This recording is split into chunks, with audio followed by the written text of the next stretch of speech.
All right, President Biden is set to go face-to-face with China's President Xi in a high-stakes meeting at the G20 summit in Indonesia. Now, as China and U.S. relations have sunk to their lowest in decades, maybe ever, Biden threatens to get tough and draw out red lines in areas of conflict. But is he really going to do that behind closed doors or on the world stage?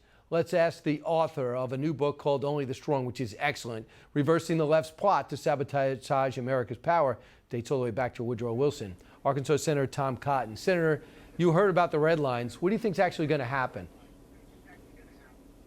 Hey, Brian, good to be on with you. Well, suffice it to say, I have my doubts that Joe Biden is going to get tough with Xi Jinping behind closed doors. For 50 years in public life, Joe Biden has been soft on Chinese communists going back to his days as a senator. When Barack Obama gave him the lead on our China policy, when he was vice president, he repeatedly toasted, literally, Xi Jinping and the rise of China. Even in the 2020 campaign, he said that China was not competition to us. When yet on top of that, the very fishy suspect dealings that his brother and his son have had with China and Chinese-backed companies.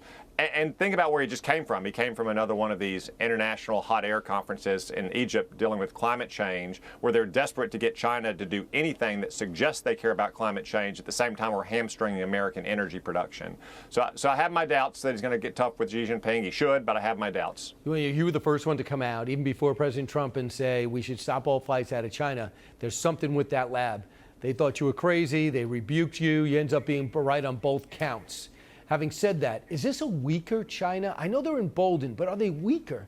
With their zero COVID policy, the stop and start with their supply chain, they're pulling away from open markets. I sense they're more vulnerable than they appear. So, Brian, I think maybe vulnerable is a better term than weaker, but vulnerability also makes a strong nation dangerous. I think what Xi Jinping may see is a closing window. He just got an unprecedented third five-year term. That five-year term coincides with the time, as you say, that he's exerting more political control over the economy, which will probably slow down growth.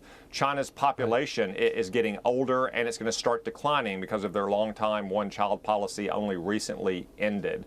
So I believe that he probably sees this is a narrow window in which he has power and Joe Biden is in office, when he might be able to achieve long-standing goals, like, for instance, invading and annexing Taiwan to the mainland. That's why we have to be so firm with Xi Jinping and the Chinese communists, because they are so dangerous right now. And he had no problem just taking Hong Kong. It'd just be a lot harder.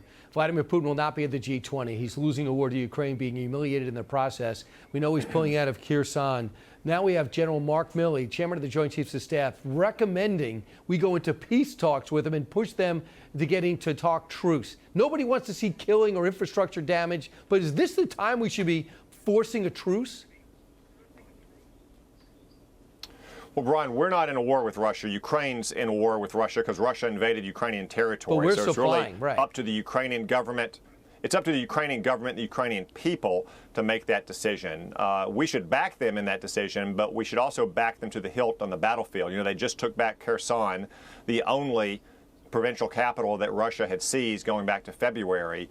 The way to get Russian troops off of Ukrainian soil and have peace again in Europe is to continue to support the Ukrainian army in its defense of Ukraine. If we begin to falter or fail, if Russia begins to get the upper hand again on the battlefield, that is the most certain way to prolong this war.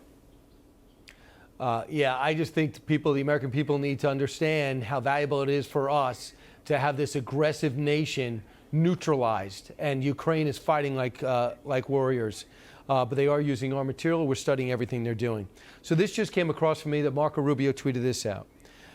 The Senate GOP leadership vote next week should be postponed. First, we need to make sure that those who want to lead us are genuinely committed to fighting for the priorities and values of the working Americans of every background who gave us big wins in states like Florida. So I think he's indicating that he might give Rick Scott a look. Senator, I might be hitting you at this with the first time, but do you think Mitch McConnell's leadership should be examined? Brian, I had not heard that before. We do have leadership elections scheduled next week for the new Senate. I'm not aware of any challenges either to Senator McConnell or any of the other leaders in the Republican leadership. I think we need to take a look at the agenda that we offered in this Congress or in this election and what we can do going forward. But we also have to remember this election is not over. We're still counting ballots in Arizona and in Nevada. And most importantly, we're still going to be casting ballots next month in Georgia. And we all need to be all in to help another guest of yours tonight, Herschel Walker. If you want to help out tonight, you can go to teamherschel.com. So let's focus on making sure that we try to get control of the Senate first, I'd say, before we worry about how we're going to organize the Senate. So postpone the leadership's vote.